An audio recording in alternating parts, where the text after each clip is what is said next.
कोई वसीला तलाश करना पड़ेगा। अब भाई हम जब दुनिया में रहते हैं तो दुनिया में भी वसीले की तस्दीक के लिए दो चीज़ें होती हैं। एक तो यह है कि किताब के ज़रिए हम इंफॉर्मेशन कलेक्ट कर सकते हैं, और दूसरी चीज़ ये कि किताब अगर आपके पूरी लाइब्रेरी भर दी जाए तो क्या आप ग्रेजुएट की डिग्री मिल जाएगी आपको? जब तक आप किसी कॉलेज से एनरोल नहीं होंगे, रजिस्टर्ड नहीं होंगे और किसी उस्ताद के शागिर्दगी में नहीं होंगे तो किताब आपके लिए काफ़ी नहीं होगी। तो मैं उन हजरात से कहता हूँ जो ये कहा करते थे कि मेरे लिए किताब खुदा ही काफ़ी है। अरे जब दुनिया में किताब काफ़ी नहीं है तो आखिरत तक पहुँचने के लिए क्या काफ़ी होगा?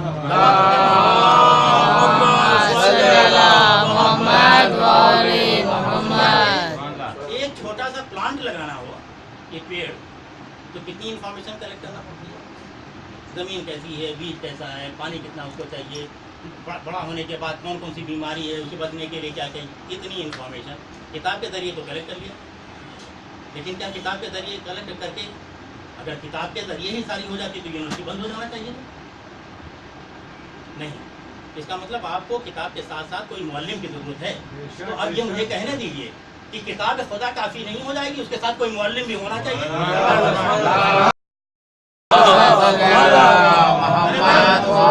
यहाँ दुनिया की बात थी तो यहाँ दुनिया की किताब काफ़ी थी, दुनिया के मुअल्लिम की ज़रूरत थी।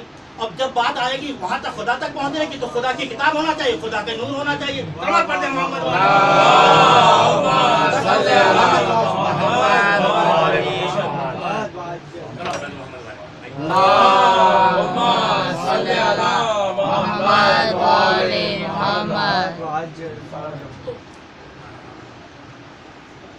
वसीला तलाश करने की बात हो रही है, और वसीला की बात अकली बुनियाद पे तो हमने ये तय कर लिया कि बगैर वसीले के दुनिया का काम नहीं कर सकता। तो आखिरत तो बड़ी बात है। सलवात पढ़े मोहम्मद वाले। रोशनी में देखें, आइए कुरान की रोशनी में देखें। अब तो किताबुल्लाह ही लेकर चलते हैं ना, और तो कुछ नहीं तो हम किताब से समझाते हैं। अच्छा, पूरी कुरान में लफ्ज़ वसीला दो मुकाम पे आया है, एक सूरह माइदा में है और एक सूरह में है। और इत्तफाक की बात यह है कि वसीला, अब इसमें भी सियासत ही है कि वसीला के लफ्ज़ी माने तो बहरहाल हमने आपने समझ लिया, लेकिन अगर उनसे पूछा जाए कि वसीले के माने क्या होते हैं तो वो क्या बताते हैं आप सुनो। उसके बाद जो दरे है अहले बैत से मिला है वो हम आपको बताएंगे। सलावत पढ़ते मोहम्मद वाले।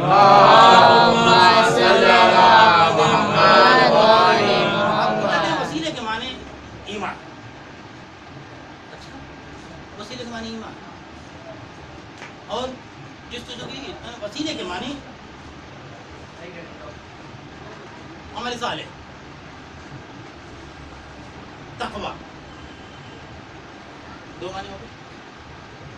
तीसरा वसीले के माने जो बताते हैं नमाज। तो मैं ये कहता हूँ कि आइए कुरान से इस आयत में ये मानी चस्पा करके देखें।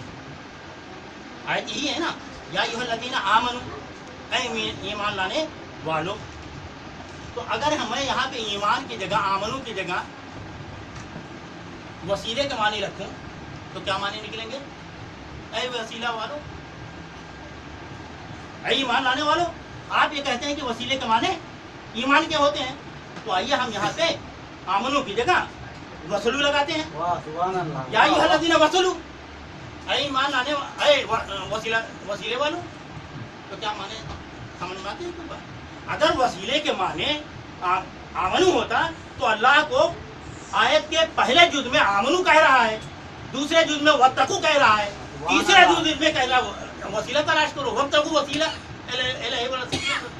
एक ही आयत में वत्तकू का भी जिक्र है, आमनू का भी जिक्र है, और उसके बाद भी अल्लाह को कहना पड़ रहा है। अगर हमारे और आपके कलाम में कोई बात हो, एक ही बात का तकरार हो, तो उसको नामुकम्मल कहा जाता है, उसके कलाम में ऐब माना जाता है।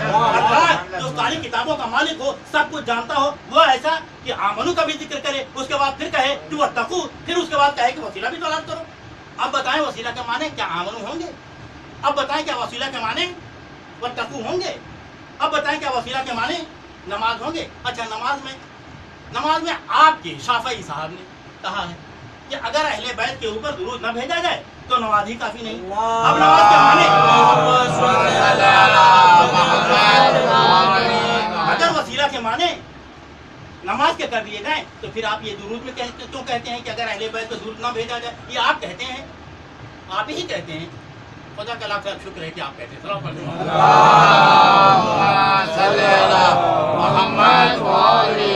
सब ना सही, एक ही गुरु। अब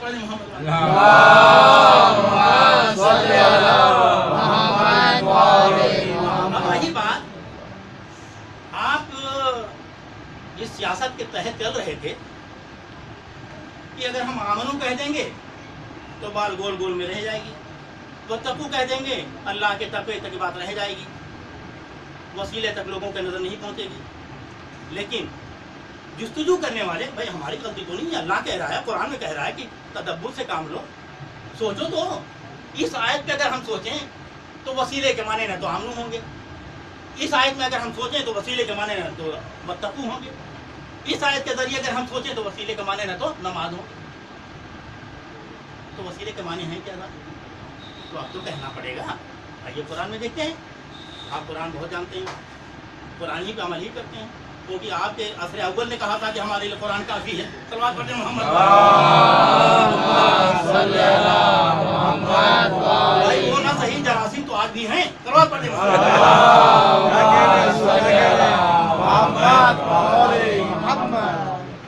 तो कुरान की आयत आमनू व आमलु सालिहात व लअल्लकुम तुफ्लिहून, ईमान लाओ और अमल सालिह पे अमल करो, अमल सालिह अंजाम दो, इसलिए तुफ्लिहून, फलाह पाने के लिए। इसका मतलब यह हुआ कि आमनू लफ्ज अलग है, अमल सालिह अलग एक लफ्ज। और ये क्या हिकमत अमली तो खुदा ही जाने। और आजकल हमारे यहाँ भी थोड़ा सा ये बीमारी फैलती जा रही है कि ईमान अलग चीज़ है और ये फुरूई चीज़ है, नमाज वगैरह तो सब फुरूई अमल है और ये चीज़ है। तो ये जो फुरूई अमल नमाज है वो कोई अलग ऐसी चीज़ नहीं है कि ईमान अलग है और फुरूई दीन अलग है। अरे फुरूई दीन और उसूल दीन तो बस ये है कि जैसे एक पेड़ हो तो पेड़ की शाखें आप देखते हैं, पेड़ के फल आप देखते हैं, पेड़ के पत्ते आप देखते हैं जो जाहिरी है, लेकिन पेड़ का जो असल है, असल को ही रूट कहते हैं, उसी से उसूल बना है, उसूल दीन। तो हम पेड़ के असल जो छीडल है, जो जमीन के अंदर है, उसको नहीं देखते, लेकिन है बड़ी मजबूत चीज। अगर रूट मजबूत हो, अगर जड़ मजबूत हो, तभी पेड़ा तनावर हो सकता है, तभी वो समझ ले सकता है, तभी फल फलहरी दे सकता है। अगर जड़ ही कमजोर हो तो न तो फल देगा न तो फूल देगा। तो इसका मतलब यह है कि दोनों चीजों में की मजबूती होनी चाहिए, जड़ भी मजबूत होना चाहिए, पेड़ की शाखें भी मजबूत होंगी, फल भी आएगा। इसका मतलब यह है कि आपको, हमें और तो आपको गौर करने के लिए न उसूल दीन में जितना हमें जोर देना है उतना ही फुरूए दीन से जोर देना है। सल्लल्लाहु अलैहि मोहम्मद उसूल दीन के बगैर फुरूए दीन भी नहीं रह सकता और फुरूए दीन के बगैर उसूल दीन भी नहीं रह सकता। अब आप ये बताएं कि नमाज पढ़ना हो तो उससे पहले वजू तो करेंगे। बस ये समझ लीजिए कि जैसे उसूल दीन और फुरूए दीन में रिश्ता बस वजू और नमाज का है। सल्लल्लाहु अलैहि मोहम्मद।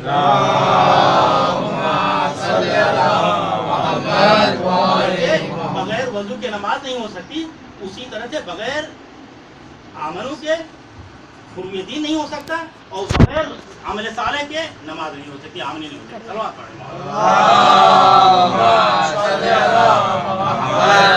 अलैहि मोहम्मद। दूसरे मकाम पे आयत कहती है आमनू व अक्सर, आमनू व तक़वा। आपने तर्जुमा किया था कि आमनू अमल साले वसीले से मुराद है। आयत यहाँ कह रही है आमनू व अमल सालिहात। तो कहना चाह रहा हूँ, आप ये कह रहे थे कि आमनू के माने होते हैं वसीले के, कुरान ये कह रहे हैं कि आमनू व अमल सालिहात, ईमान लाओ और अमल साले करो। दूसरी आयत कह रही है ईमान लाओ और तकवा से करो, अल्लाह की नाराजगी से बचो। इसका मतलब यह हुआ कि वसीला का यहाँ तो कोई दखल अंदाजी हुई नहीं। अब है कहाँ पे वो देखें। अब मैं ये कहता हूँ कि आखिर आपको ये तर्जुमा जो अपने हिसाब से आपने किया है असर अव्वल से, कोई ना कोई तो चाल रही होगी। तो चाल कहाँ थी वो सुन लो। वसीला, दुनिया का वसीला तो दुनिया की किताब, दुनिया के यूनिवर्सिटी, दुनिया के मोहल्ले, लेकिन बात है उसके वसीले की, रब के इलाही वसीला, अल्लाह का वसीला तलाश करो। तो इसका मतलब ये होगा कि वसीला वहाँ का होगा। सुभान अल्लाह, वाह वाह वाह वाह वाह वाह। किताब अगर होगी तो वहाँ की होगी, सुभान और अल्लाह। वसीला बन के आएगा तो वहीं का बन के आएगा। सुभान अल्लाह। इसीलिए तो कह रहा है कि बख्तगू, ढूंढो ढूंढो, तलाश करो, बनाओ नहीं तकलीफा में। वाह वाह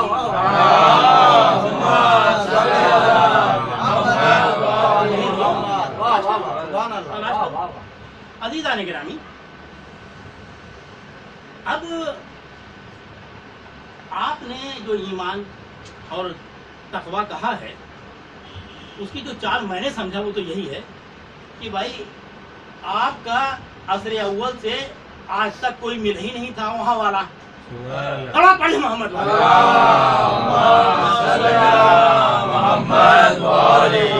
कोई मिल जाता तो आपको कलीमा बदलने की जरूरत न थी।